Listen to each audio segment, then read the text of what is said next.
വികസന സങ്കല്പം പ്രാപ്തമാക്കാൻ പറ്റിയ ഒരു മണ്ണാണ് ഇവിടെ. അടിസ്ഥാന സൗകര്യം മെച്ചപ്പെടും, വളരെ ഭംഗിയായി നിർവഹിക്കാൻ പറ്റുന്നൊരു സ്ഥലം. അത് അരൂർ മാത്രമാണ്. കണ്ട കണ്ട മാനത്ത് കണ്ട ചക്കിപ്പരുന്തു പറക്കണത്, വെള്ളി മാമല മേലെ പറക്കണ ചക്കിപ്പരുന്തിന്റെ തേരോട്ടം. ഇതൊക്കെ അടിസ്ഥാന സൗകര്യങ്ങൾ കുറവാണല്ലോ സാറേ. ഈ അടിസ്ഥാന വികസനത്തിൽ കാഴ്ചപ്പാടിൽ അരൂർ മുന്നിലാണോ എന്നൊരു ചോദ്യത്തിന് എൻ്റെ വ്യക്തിപരമായ കാഴ്ചപ്പാടിലും എൻ്റെ അനുഭവത്തിലും അരൂർ ഒത്തിരി വളരെയേറെ മുന്നിലേക്ക് വരേണ്ട സമയമാണിപ്പോൾ. അത് നേടിയെടുക്കേണ്ട ഒരു ഘട്ടം കൂടിയാണ്. ഇപ്പോൾ അടിസ്ഥാന സൗകര്യ വികസനത്തിൽ ആളുകൾ ആദ്യം കാണുന്നത് കേന്ദ്ര സർക്കാരിൻ്റെ തന്നെ പദ്ധതിയായിട്ടുള്ള ദേശീയപാതയുടെ മുകളിലൂടെ പോകുന്ന ഉയരപ്പാതയാണ്. കേവലം 1-2 വർഷം കൊണ്ട് ഏറെ ബുദ്ധിമുട്ടുണ്ടായ അരൂരുകാർക്ക്. നമ്മുടെ സഞ്ചാര സ്വാതന്ത്ര്യത്തെയൊക്കെ ബാധിക്കുന്ന തരത്തിലേക്ക് നമുക്ക് യാത്ര ചെയ്യുമ്പോഴാണെങ്കിലും മഴയത്താണെങ്കിലും മറ്റൊക്കെ പൊടിയുടെ ശല്യമാണെങ്കിലും വളരെ ബുദ്ധിമുട്ടുണ്ടായെങ്കിലും വരുന്നൊരു 3 മാസത്തിനുള്ളിൽ നമുക്കതിൻ്റെ ഗുണഫലം കിട്ടാൻ പോവുകയാണ്. വലിയ ഗുണഫലം കിട്ടാൻ പോവുകയാണ്. 13 കിലോമീറ്ററോളം ദേശീയപാത മുന്നോട്ട് വരികയാണ്. അതിനോടൊപ്പം തന്നെ മെട്രോയും വരണം. കൊച്ചിയിൽ നിന്ന് ഇപ്പോൾ മെട്രോ കൊച്ചി നഗരത്തിൽ മാത്രമാണെങ്കിൽ അത് നേരെ തുറവൂരിലേക്ക് നമ്മൾ എത്തിക്കാനുള്ള ശ്രമമാണ് നമ്മൾ നടത്തേണ്ടത്. അതിനുള്ള സാധ്യതകൾ ഉണ്ട് അവിടെ. അപ്പോൾ അത് തീർച്ചയായും അതുകൂടി ഫലവത്താകുന്ന രൂപത്തിലേക്കുള്ളൊരു അടിസ്ഥാന സൗകര്യ വികസനം വരുമ്പോൾ യാത്ര സമയലാഭം, ഇന്ധന ലാഭം, മനുഷ്യൻ്റെ ബുദ്ധിയും കഴിവുകളൊക്കെ തന്നെ ആ ഒരു ലെവലിലേക്ക് നമുക്ക് കൂടുതൽ സ്വാതന്ത്ര്യത്തോട് ചെലവഴിക്കാൻ പറ്റുന്ന സ്വാതന്ത്ര്യം കൂടി അരൂർക്കാർക്ക് ലഭിക്കും. പിന്നെ തീരദേശ പാതയും കായലോര പാതയുമാണ് ഇതിനുള്ളത്. ഇതിനുള്ള ഇടയിലുള്ള ചെറിയ ചെറിയ റോഡുകളും മറ്റു കാര്യങ്ങളാണുള്ളത്. അപ്പോൾ ഈ റോഡുകളോടൊപ്പം തന്നെ അടിസ്ഥാന സൗകര്യ വികസനത്തിൻ്റെ ഭാഗമായി ഓരോ വീടിനും പ്രയോജനം ഉണ്ടാകുന്ന പദ്ധതികൾ ഉണ്ടാകണം. ഇപ്പോൾ നരേന്ദ്രമോദിയെ സംബന്ധിച്ച് അദ്ദേഹം വിഭാവനം ചെയ്ത പദ്ധതികൾ രാവിലെ കിടന്ന് ഉറങ്ങുന്ന ഒരാൾ കണ്ണു തുറക്കുമ്പോൾ അവൻ ജീവനോടെ ഉണ്ട് എന്നുള്ളതാണ് അതിൻ്റെ പ്രത്യേകത. ഓപ്പറേഷൻ സിന്ദൂറിലൂടെ നമ്മൾ കണ്ടു. നമ്മൾ സുരക്ഷിതരായിരുന്നു യുദ്ധം ഉണ്ടായപ്പോൾ.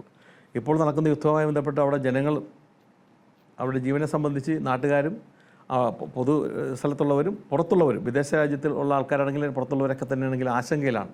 ഇവിടെ നമുക്ക് ആശങ്കയൊന്നുമില്ലായിരുന്നു. അപ്പോൾ കണ്ണ് ഉറങ്ങാൻ കഴിയുന്നു എന്നുള്ളതാണ് പ്രത്യേകത. ഉറങ്ങി എണീക്കുമ്പോൾ ആദ്യം നമ്മൾ സ്വിച്ച് ഓൺ ചെയ്യുമ്പോൾ തന്നെ വൈദ്യുതി വന്നിട്ടുള്ളത് മോദിയുടെ ഫണ്ട് ഉപയോഗിച്ചുകൊണ്ടുള്ളതാണ്. അത് കഴിഞ്ഞ് നമ്മൾ കണ്ണ് തിരുമ്പി പൈപ്പ് തുറക്കുമ്പോൾ ജലജീവൻ മിഷനാണ്. അത് കഴിഞ്ഞ് നമ്മൾ നേരെ ചെന്ന് ഗ്യാസ് അങ്ങ് തുറക്കുമ്പോൾ അത് നരേന്ദ്രമോദിയുടെ പദ്ധതിയാണ് വന്നിട്ടുള്ളത്. തുടർന്ന് നേരെ ഒന്ന് ശൗചാലയത്തിലേക്ക് പോകണമെന്ന് വെച്ചാൽ ഉള്ളവരുണ്ടാകും, പക്ഷേ പുതിയതായി ശൗചാലയം കിട്ടിയവർ എത്ര പേരെന്നുള്ളത് നമ്മൾ കണ്ടു. അങ്ങനെ ഒരു ജീവിതത്തിൻ്റെ ദൈനംദിന പ്രവർത്തനങ്ങൾ യാത്ര തുടങ്ങി അവസാനിക്കുമ്പോൾ, മെട്രോ ഉൾപ്പെടെ തുടങ്ങിയ യാത്ര അവസാനിക്കുമ്പോൾ, തിരിച്ചു വരുമ്പോൾ, വീട്ടിലേക്ക് എത്തുമ്പോൾ മോദിയുടെ ഭരണത്തിൻ്റെ നേർക്കാഴ്ചകൾ അനുഭവിച്ചു വരുന്ന ജനങ്ങളാണ്. അതാണ് കേരളത്തിലുണ്ടാകുന്നൊരു മാറ്റം. മാറാത്തതും മാറും എന്നുള്ള ആശയം വെച്ചിട്ടുള്ള അതുകൊണ്ട് തന്നെയാണ്. അപ്പം ഈ മാറ്റം ജനങ്ങൾ അനുഭവിക്കുകയാണ്. അതാണ് വർദ്ധിതമായി കഴിഞ്ഞ തദ്ദേശ സ്വയംഭരണ തെരഞ്ഞെടുപ്പിലുണ്ടായ ഭൂരിപക്ഷം. പാർലമെൻറ്റ് തെരഞ്ഞെടുപ്പിൽ ആലപ്പുഴ ജില്ലയിൽ എനിക്ക് തോന്നുന്നു 1,50,000 നിന്ന് 3 ലക്ഷത്തിലേക്ക് എത്തിക്കാൻ കഴിഞ്ഞു.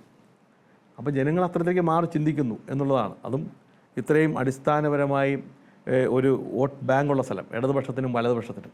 അതിൽ വിള്ളലുണ്ടാക്കിക്കൊണ്ട് ഇടത്തേക്കുമില്ല വലത്തേക്കുമില്ല നേരിൻ്റെ പാതയൊന്നിലേക്ക് നടന്നാലോ എന്നുള്ള ചിന്തയിലേക്ക് ആളുകൾ എത്തി. ഞാനും അങ്ങനെ എത്തിയ ആളാണ്. അപ്പോൾ നമ്മുടെ കാഴ്ചപ്പാട് ശരിയെന്ന് തോന്നുന്ന തരത്തിലേക്കാണ് എത്തിയിട്ടുള്ളത്.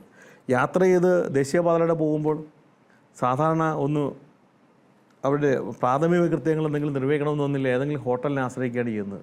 ഇപ്പോൾ കുത്തിയോട് ടേക്ക് എ ബ്രേക്ക് എന്ന് പറഞ്ഞ സംഭവം തുടങ്ങിയിരുന്നു, പക്ഷേ അതൊക്കെ നിർത്തപ്പെട്ടു. തുടർച്ചയായി വികസനം കൊണ്ടുപോകാൻ കഴിയുന്നില്ല.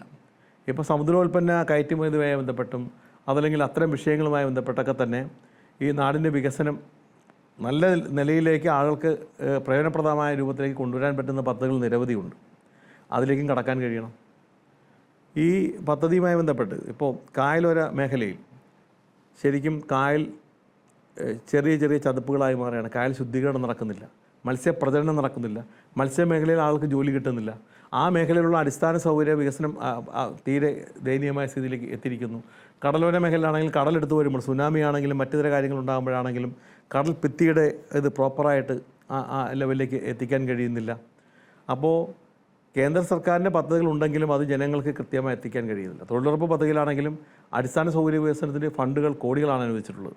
അത് ഫലപ്രദമായി എങ്ങനെ വിനിയോഗിക്കണം എന്നതിന് ഉപരി ആ തൊഴിലിനെ ഡൈവേർട്ട് ചെയ്ത് എങ്ങനെ കൊണ്ടുപോകാം എന്ന് ചിന്തിക്കുമ്പോഴാണ് ആ രംഗത്ത് പൂർണ്ണമായ തുക വിനിയോഗിക്കാതെ ആളുകൾക്ക് തൊഴിൽ കിട്ടാതെ വരുന്നത്. അത് സംസ്ഥാന ഭരണകൂടത്തിൻ്റെ ഒരു കാഴ്ചപ്പാടിൻ്റെ ഒരു വ്യത്യാസമാണ് അതിൽ വരുന്നത്. ഒരു കാഴ്ചപ്പാടുള്ള ഭരണമാണ് വരുന്നതെങ്കിൽ കേന്ദ്ര സർക്കാരിനോടൊപ്പം ഒരു ഡബിൾ എഞ്ചിൻ സർക്കാർ എന്ന രൂപത്തിലേക്ക് വരികയാണെങ്കിൽ കേന്ദ്ര പദ്ധതികൾ ജനങ്ങൾക്ക് ഗുണപ്രദമായ രൂപത്തിലേക്ക് എല്ലാ വീടുകളിലും എത്തിക്കാൻ കഴിയുന്ന സാഹചര്യം ഉണ്ടാകും. ഗ്രാമസഭകളൊക്കെ തന്നെ അത്തരത്തിലേക്കുള്ള പ്രവർത്തനങ്ങളിൽ സജീവമാകുന്നില്ല. ഗ്രാമസഭകൾ കോറം തികയാതെ തന്നെ ഗ്രാമസഭകൾ കൂടുന്ന ഒരു സ്ഥിതിയാണ് ഇപ്പോൾ ഉള്ളത്. എന്നിരുന്നാൽ പോലും ഇത്തരം വിഷയങ്ങൾ താഴത്തേക്ക് എത്തിക്കുവാൻ നമ്മുടെ കുടുംബശ്രീ അംഗങ്ങൾ പരമാവധി ശ്രമിക്കുന്നുണ്ട്. നമ്മുടെ ആശാ വളണ്ടർമാർ നമ്മൾ പരമാവധി ശ്രമിക്കുന്നുണ്ട്. ഇപ്പോൾ തൊഴിലുറപ്പ് രംഗത്ത് നിൽക്കുന്നവരും പരമാവധി ശ്രമിക്കുന്നുണ്ട്. പക്ഷേ അങ്ങനെ ശ്രമിക്കുന്നുണ്ടെങ്കിൽ പോലും ഒരു കാഴ്ചപ്പാടിൻ്റെ കുറവ് മൂലം, ഭരണാധികാരികളുടെ കാഴ്ചപ്പാടിൻ്റെ കുറവ് മൂലം ഇത്തരം വിഷയങ്ങൾ താഴത്തേക്ക് മലയാളിവൽക്കരിച്ച് എത്തിക്കാൻ പറ്റുന്നില്ല. ഇപ്പോൾ കേന്ദ്ര സർക്കാരിനെ കേരളം എന്നുള്ളതാക്കി കഴിഞ്ഞു. കേരള എന്നാണ് വിളിച്ചിരുന്നത്. അതിനൊരു മാറ്റം വന്നിരിക്കുന്നു. അതിൻ്റെ തുടക്കം തന്നെ അതാണ്. ഇത്തരം വിഷയങ്ങളിൽ താഴെത്തട്ടിൽ നമ്മുടെ ഈ ഗ്രാമീണ മേഖലകളിലേക്ക് ഇത് എത്തിക്കാൻ കഴിയുക എന്നുള്ള ചെറുതും വലുതുമായ റോഡുകൾ അതിൻ്റെ വികസനം ഉണ്ടാകണം. അത്തരത്തിലേക്ക് ഇട റോഡുകൾ വികസനം ഉണ്ടാകണം. ചെറിയ തോടുകളാണെങ്കിലും വലിയ തോടുകളാണെങ്കിലും മാലിന്യമുക്തമാകണം. അതിൻ്റെ കൽപ്പടകളുണ്ടാകണം, പാലങ്ങളുണ്ടാകണം, മേൽപ്പാലങ്ങളുണ്ടാകണം. അപ്പം അത്തരം പ്രവർത്തനങ്ങളുടെ കൂടുതൽ ആളുകൾക്ക് പ്രയോജനപ്രദമായി വരണം. ഇപ്പോൾ ബാർമർ ലോറി ഏറ്റവും വലിയ ഫാക്ടറി ആയിരുന്നു, പൂട്ടിച്ചില്ലേ? സമരം ചെയ്ത് പൂട്ടിച്ച പാവപ്പെട്ട തൊഴിലാളികളെല്ലാം പട്ടിണിയിലാണ് ഇപ്പോഴും. അതോടൊപ്പം തന്നെ ഏറ്റവും നന്നായി പോകേണ്ട സിൽക്ക് തുറവെടുത്ത് നന്നായി പോകുന്നുണ്ടോ? പള്ളാത്തറ മലശ്ശ ഫാക്ടറി 100 കണക്കിന് തൊഴിൽ കിട്ടിക്കൊണ്ടിരുന്നതാണ്. ചെറുതും വലുതുമായിട്ടുണ്ടായിരുന്ന മത്സ്യ സംസ്കരണ ഫാക്ടറികൾ വരെ പൂട്ടിച്ചു. വിവിധ വിഷയങ്ങൾ ഉന്നയിച്ചുകൊണ്ട് രാഷ്ട്രീയ തിമിരത്തിൻ്റെ അടിസ്ഥാനത്തിൽ പൂട്ടിച്ചു. ആ പൂട്ടിച്ച ആളുകളോട്, ഇത്തരം വികസനം കൊണ്ടുവരാത്ത ആളുകളോട് തീർച്ചയായും ജനങ്ങളുടെ മനസ്സിൽ ഈ തെരഞ്ഞെടുപ്പിൽ അവർ കാണുകയാണ്. അവരെ കാണേണ്ട രൂപത്തിൽ കാണുന്നൊരു സ്ഥിതിയാണ് അരൂർക്കാർ ഇപ്പോൾ അവരുടെ കാഴ്ചപ്പാടിലുള്ളത്. കാരണം ഈ വികസന സാധ്യതകളൊന്നും പ്രയോജനപ്പെടുത്താൻ നിലവിലുള്ള ഭരണസമിതികൾക്ക് കഴിയുന്നില്ല.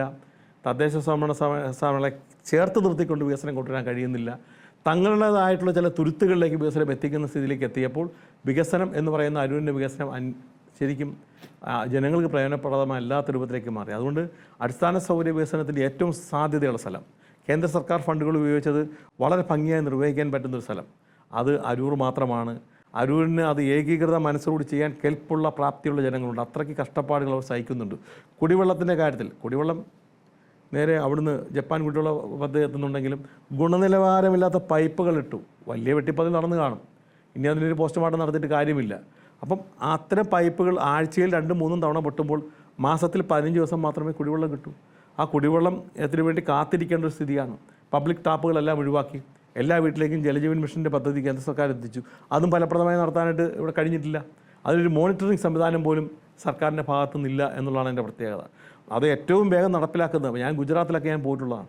അവിടെയൊക്കെ കേന്ദ്ര സർക്കാരിൻ്റെ കീഴിൽ നടക്കുന്ന പദ്ധതികൾ കണ്ടാൽ കണ്ണഞ്ചിപ്പിക്കുന്ന വേഗത്തിലുള്ള വികസന പ്രവർത്തനമാണ് എല്ലാ സംസ്ഥാനങ്ങളും നടക്കുന്നത്. തീർച്ചയായും കേരളവും അത് പ്രതീക്ഷിക്കുകയാണ്. കേരളത്തിനൊരു മാറ്റം വന്നു കഴിഞ്ഞു.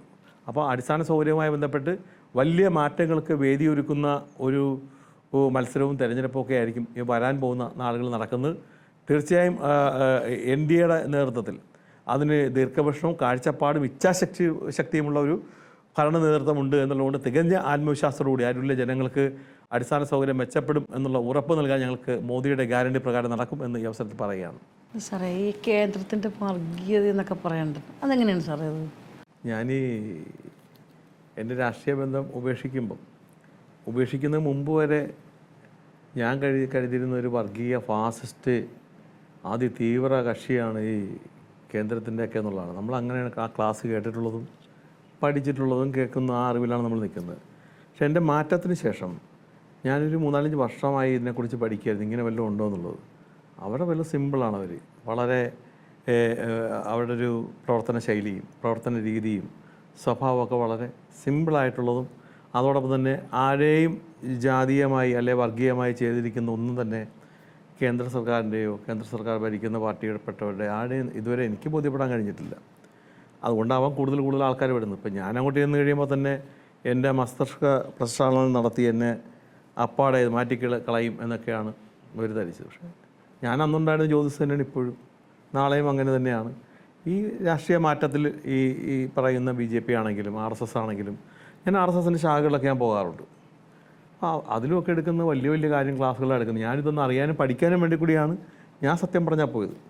വൈകുന്നേരങ്ങളിലൊക്കെ എത്തി അവിടെ കൂട്ടത്തിലിരുന്ന് കാര്യങ്ങൾ മനസ്സിലാക്കുക, ക്ലാസ്സുകൾ കേൾക്കുക, അവിടെയുള്ള ശാരീരികമായിട്ടുള്ള പ്രവർത്തനങ്ങൾ അതൊക്കെ നമുക്ക് പഠിക്കാനും അറിയാനും കൂടുതൽ ബുദ്ധിയും കൂടുതൽ കഴിവും കൂടുതൽ ജ്ഞാനവും ഉണ്ടാകാൻ കഴിയുന്ന രൂപത്തിലേക്കാണ്. അല്ലാതെ കാലഘട്ടപ്പെട്ട ഒരു പ്രത്യയശാസ്ത്രത്തെ സംബന്ധിച്ച് നമ്മൾ ചർച്ച ചെയ്യപ്പെട്ടിട്ടൊരു കാര്യവുമില്ല. അതെങ്ങും ഇല്ല. ഇപ്പോൾ കേരളത്തിൽ മാത്രമേ ഉള്ളൂ ഇതും കൊണ്ട് നടക്കുന്ന ആളുകൾ. അതിൽ നിന്ന് വ്യത്യസ്തമായ വികസന കാഴ്ചപ്പാടുള്ളൊരു സംവിധാനമാണ് ദേശീയ ജനാധിപത്യ സഖ്യം നയിക്കുന്ന NDAയും മോദിയും നയിക്കുന്നത്. അത് ഓരോ സ്റ്റേറ്റുകളും കിട്ടുന്നതനുസരിച്ച് കയറിക്കൊണ്ടിരിക്കുകയാണ്. ഇപ്പോൾ ഗുജറാത്തിൽ ഒരു പ്രതിമയുണ്ടാക്കി, പട്ടേലിൻ്റെ പ്രതിമ. അപ്പോൾ ഈ 2000 കോടി മുടക്കി ആ പ്രതിമ ഉണ്ടാക്കിയ സമയത്ത് ആ 2000 കോടി താഴത്തേക്ക് കൊടുത്തിരുന്നെങ്കിൽ ആളുടെ പട്ടിണി മാറിയല്ലോ എന്നാണ് ഇവിടെ പറഞ്ഞത്. ഞാൻ ആ പ്രതിമയിൽ കാണാനായിട്ട് ഞാൻ പോവുകയുണ്ടായി. ആ പ്രതിമയിലുള്ള ഏകദേശം അതിൻ്റെ ഹൃദയഭാഗം വരെ അതിൻ്റെ മുകളിൽ ലിഫ്റ്റ് വഴിയാണ് എത്തിയത്. ആ പ്രദേശം കാണാനുള്ള മനോഹാരിതയും കാര്യങ്ങളൊക്കെ ഉണ്ട്. വൈകുന്നേരം ഒരു 6 മണിയായി കഴിയുമ്പോൾ ലേസർ ഷോയുണ്ട്. ഇന്ത്യയുടെ സ്വാതന്ത്ര്യ സമര ചരിത്രമാണ് അതിൽ അവതരിപ്പിക്കുന്നത്. കാണാനായിട്ട് ആയിരങ്ങളാണ് തടിച്ചു കൂടുന്നത്, ആ ടിക്കറ്റ് എടുത്താൽ ഓടുന്നത്. എനിക്ക് തോന്നുന്നു ഒരു 2 വർഷം 3 വർഷത്തിനുള്ളിൽ തന്നെ ആ പ്രതിമയ്ക്ക് വേണ്ടി മുടക്കിയ തുക അവർക്ക് കിട്ടിക്കഴിഞ്ഞു ഗുജറാത്ത് സർക്കാരിന്. ഞാൻ താമസിച്ചതിൻ്റെ 15 കിലോമീറ്റർ ദൂരെയാണ്, എനിക്ക് മുറി കിട്ടാനില്ല. അപ്പോൾ 15 കിലോമീറ്റർ ദൂരെ തന്നെ ആ മുറികളും കാര്യങ്ങളും കെട്ടിടങ്ങളും ആ പണിയാവുന്ന സംവിധാനം, ആൾ താമസിക്കുന്ന സംവിധാനത്തിലേക്ക് എത്തിയിട്ട് കേവലം ഒരു പ്രതിമ സ്റ്റാച്ചു ആണ് ഉണ്ടാക്കിയിട്ടുള്ളതെങ്കിലും ആ സ്റ്റാച്ചുവിലൂടെ ആ നാടും നഗരവും മാറുന്നൊരു കാഴ്ചയാണ് കണ്ടത്. അല്ലാതെ ഇതുപോലെ കാലഹരണപ്പെട്ട രൂപത്തിലേക്കുള്ള ആശയമല്ലായിരുന്നു. നമ്മൾ റാഡ് മതി, അതുപോലെ തന്നെ ഇലക്ട്രോണിക് ഉപകരണങ്ങൾ വേണ്ട, മൊബൈൽ ഫോണും കമ്പ്യൂട്ടറും തല്ലിപ്പൊട്ടിക്കുക, അങ്ങനെ പ്രാകൃതമായ സംഭവത്തിൽ നിന്ന് വ്യത്യസ്തമായി ഒരു വികസന കാഴ്ചപ്പാടാണ് ഇന്ത്യയുടെ ഭാഗത്തുള്ളത്. അത് നടപ്പിലാക്കാൻ അവർ നല്ല രൂപത്തിലേക്ക് ചെയ്യും. പിന്നെ ശത്രുക്കൾ വന്നാൽ ഓപ്പറേഷൻ സിന്ദൂറിലെ പോലെ തന്നെ വളരെ ഭംഗിയായി നേരിടാനും പ്രാപ്തിയുള്ള സംഘടനാ സംവിധാനമാണ് അതിലുള്ളത്. അതുകൊണ്ട് ആ സംവിധാനം കൂടുതൽ നമുക്ക് ഉപകാരപ്രദവും ജനോപകാരപ്രദവുമായിട്ട് മാറുകയാണ് ഉണ്ടായിട്ടുള്ളത്. അപ്പോൾ തീർച്ചയായിട്ടും അരൂരേക്ക് എത്തുമ്പോൾ നല്ലൊരു വികസന കാഴ്ചപ്പാടിൻ്റെ ഭാഗമായിട്ട് ഇത്തരം വിഷയങ്ങൾ നമുക്ക് കാണാൻ കഴിയും. ഇപ്പോൾ തുറവൂർ ക്ഷേത്രം മഹാക്ഷേത്രമാണ്, പാരമ്പര്യമുള്ള ക്ഷേത്രമാണ്, വളരെ ശക്തിയുള്ള ഒരു ക്ഷേത്രമാണ്. അപ്പോൾ ആ ക്ഷേത്രവുമായി ബന്ധപ്പെട്ട് ആ ക്ഷേത്രത്തിൻ്റെ ഉയർച്ചയ്ക്ക് വേണ്ടി നമുക്ക് പിൽഗ്രിം ടൂറിസത്തിൻ്റെ പദ്ധതികൾ നമുക്ക് ചെയ്യാൻ പറ്റും. അരൂർ ക്ഷേത്രം അരൂർ പള്ളി ഏറ്റവും വലിയ പഴക്കമുള്ള പള്ളിയാണ്. അവിടെയും നമുക്ക് കൂടുതൽ കാര്യങ്ങൾ നമുക്ക് ചെയ്യാൻ പറ്റും. ഇപ്പോൾ വടുതലയിലുള്ള ജുമാ മസ്ജിദ് ഏറ്റവും പേര് ഉള്ള കേരളത്തിൽ അറിയപ്പെടുന്ന, ഇന്ത്യയിൽ അറിയപ്പെടുന്ന, ഭാരതത്തിൽ അറിയപ്പെടുന്നൊരു പള്ളിയാണ്. അവിടെയും അത്തരത്തിലേക്ക് കാര്യങ്ങൾ ചെയ്യാൻ കഴിയും. ഇവിടെ ഒന്നും തന്നെ യാതൊരു മാറ്റകേറ്റങ്ങളും വർഗീയ ചേരിതിരിവോ ഒന്നും ഈ പ്രദേശത്ത് ഉണ്ടായിട്ടില്ല. ഇതെല്ലാം ശക്തി പ്രാപിച്ച് വരുമ്പോൾ പോലും ഗുരുദേവൻ നടന്നുപോയ മണ്ണാ ചേർത്തല, വിവേകാനന്ദ സ്വാമി വന്നുപോയ മണ്ണാ ചേർത്തല. അങ്ങനെ ഇത്തരം നവോത്ഥാന നായകന്മാർ കടന്നുപോയ പല പ്രദേശങ്ങളും ഉള്ള സ്ഥലമാണ്. വയലാർ രാമവർമ്മയെ പോലുള്ള വലിയ കവികൾ ഉണ്ടായ സ്ഥലമാണ്. അപ്പോൾ തീർച്ചയായും വലിയ പ്രതീക്ഷകൾ നൽകുന്ന ഇതിലാണ്. ഇപ്പോൾ അതിൻ്റെയൊക്കെ അംശമുള്ള സാംസ്കാരിക നായകന്മാർ ഇപ്പോൾ ഇവിടെ തന്നെയാണ് പൂച്ചാക്കൽ ഷാഹുലിനെ പോലുള്ള ആളുകൾ. അദ്ദേഹമൊക്കെ ഇവിടെ നല്ല രൂപത്തിലേക്ക് തങ്ങളുടെ സാംസ്കാരിക സമ്പന്നത വിളിച്ചറിയിച്ചുകൊണ്ട് പോയ സ്ഥലമാണ് ഈ അരൂർ മണ്ഡലം. അപ്പം അത്തരം മണ്ഡലത്തിൽ ഇതിനെയൊക്കെ കോർത്തിണക്കിക്കൊണ്ട് പോകുന്ന ഒരു മുത്തുമണി പോലെ നമുക്ക് ഹിന്ദുവും മുസ്ലിമും ക്രിസ്ത്യാനും ഒക്കെ ചേർന്ന് വരുന്നൊരു വലിയ വികസന സങ്കല്പം പ്രാപ്തമാക്കാൻ പറ്റിയ ഒരു മണ്ണാണ് ഇവിടെ. അതുകൊണ്ട് തീർച്ചയായും അത് പ്രയോജനപ്പെടുത്താൻ കഴിയുന്നൊരു സാഹചര്യം ഉണ്ടാക്കിയെടുക്കാൻ കഴിയണം എന്നുള്ളതാണ് തീർച്ചയായും എൻ്റെ ഒരു പ്രതീക്ഷ. പുതിയ തലമുറയുടെ കാഴ്ചപ്പാടുകളൊക്കെ സാർ എങ്ങനെ കാണുന്നതിനൊക്കെ എന്തോ ജനപ്രതിനിധികൾ അത്തരത്തിലേക്ക് ആളുകളെ അരൂരിൽ വളർത്തിയെടുക്കാൻ ശ്രമിച്ചിട്ടുണ്ടോ എന്നുള്ളൊരു പരിശോധന നടത്തേണ്ട അത്യാവശ്യമാണ്. കൂടുതൽ IAS-കാർ IPS-കാർ ആ മേഖലയിൽ പ്രവർത്തിക്കുന്ന ആളുകൾ. 4 പാടവും പാടത്തു വെള്ളവും വെള്ളത്തിലെന്താ കളിക്കണത്, തെളി വെള്ളത്തിൽ ഓടിക്കളിക്കണ വെള്ളിപ്പരലിന്റെ തേരോട്ടം.